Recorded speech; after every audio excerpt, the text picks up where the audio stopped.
2, 3. Boa tarde, chamo-me Joel Chinapita, 22 anos de idade, de Moçambique, capital, Maputo. Como foi me pedido pela PRO, nunca contar uma fábula que tem um significado de vida para mim, porque é uma história que o meu pai sempre contava para mim, certo? É a fábula da lebre do cágado, né? Eu acho que é mundialmente conhecida, né? Que é assim, era uma vez a lebre e o cágado, né? Amigos, um dia conversando, então a lebre convida o cágado para fazer uma corrida, e no pensamento delas que eu sou mais rápido, sempre vou ganhar o cágado. O cágado é um animal que é a tartaruga, é um animal geralmente mais lento. Então, quando começou, fizeram cada um aceitou a proposta, né?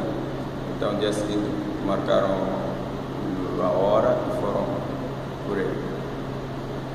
Eles começaram a corrida, a lebre, como é rápida, disparou, né? Ficou bem à frente do cágado. Quando ela percebeu que já não conseguia ver o cágado, sentou nos arbustos e descansou, né? Só que ela apanhou um sono. E o cágado, que é lento, veio lento, passou pela lebre e pensou. E ela achava que ia ganhar a corrida. Continuou a sua corrida e a lebre descansando. Quando despertou de sono, ela vê que também já não consegue ver o cágado nem de trás nem para frente e começa a correr. Só que quando ela consegue ver já o cágado, percebe que o cágado já está a cortar a meta. Então ela ficou desmoralizada, mas foi, abraçou e deu os parabéns ao cágado. O moral da história: nunca te distraias antes de acabar de fazer algo.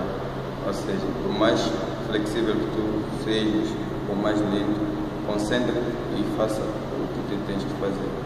Só.